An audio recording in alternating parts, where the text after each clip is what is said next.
সম্পর্কের টানাপোড়েন আর মায়ার জীবন্ত এক আখ্যান, এটা আমাদেরই গল্প। প্রথম কয়েকটি পর্ব প্রচারের পর থেকেই মোহাম্মদ মোস্তফা কামাল রাজ নির্মিত সিরিজটি দর্শকদের মনে নতুন আলো জ্বালিয়েছে, আগ্রহ বাড়িয়েছে সিরিজ নাটকে। শুটিং স্পট ঘুরে এসে বিস্তারিত থাকছে প্রতিবেদনে।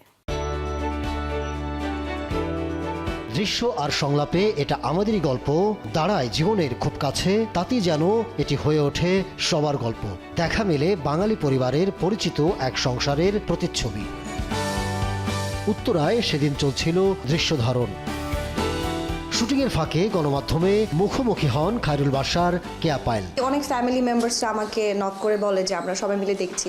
সো ওই জায়গা থেকে একটা অন্যরকম ভালো লাগা কাজ করে, কারণ এই টাইপের গল্প আমার মনে হয় যে কখনো পুরনো হয় না। দর্শকের যেই ইয়েটা ছিল, এক ধরনের হাসপাস ছিল যে একটা পারিবারিক সুন্দর গল্প দেখতে চাই, যেখানে পরিবারের অনেক অনেক সদস্য থাকবে এবং তাদের সম্পর্কটা সুন্দরভাবে আসবে। প্রত্যেকটা চরিত্র খুব সুন্দর, প্রত্যেকটা চরিত্রের মাধুর্যতা অনেক সুন্দর। কথা বলেন মনিরা মিঠু, দীপা খন্দকার, সুনেরা বিনতে কামাল সহ অনেকেই। এই গল্পটা এরকম যে আমাদের প্রত্যেকের ঘরে এরকম চরিত্রগুলো আছে এবং এরকম ঘটনাগুলো আমাদের প্রত্যেকের বাসায় ঘটে।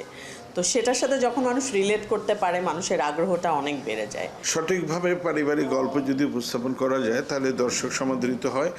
আমাদের এই গল্প এটা আরেকবার প্রমাণ করে। সবাই বলছে আপনি এত খারাপ চরিত্র করবেন না, আপনাকে অনেক ভালোবাসি, আপনি এত নির্দয় নিষ্ঠুর হবেন না। যেখানেই যাচ্ছি এটা আমাদেরই গল্প নিয়ে প্রশংসা পাচ্ছি, অ্যান্ড সবাই বলছে যে সায়রা ক্যারেক্টারটাকে সবাই খুবই পছন্দ করছে।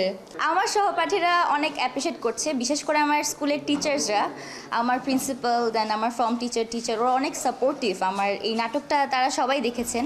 রচনা ও পরিচালনা করেছেন মোহাম্মদ মোস্তফা কামাল রাজ। ক্যামেরার পিছনে রয়েছেন আদিত্য মনির।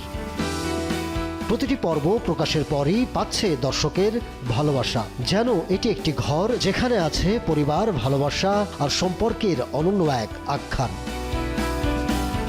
Ahmed Tauquir, showbiz tonight.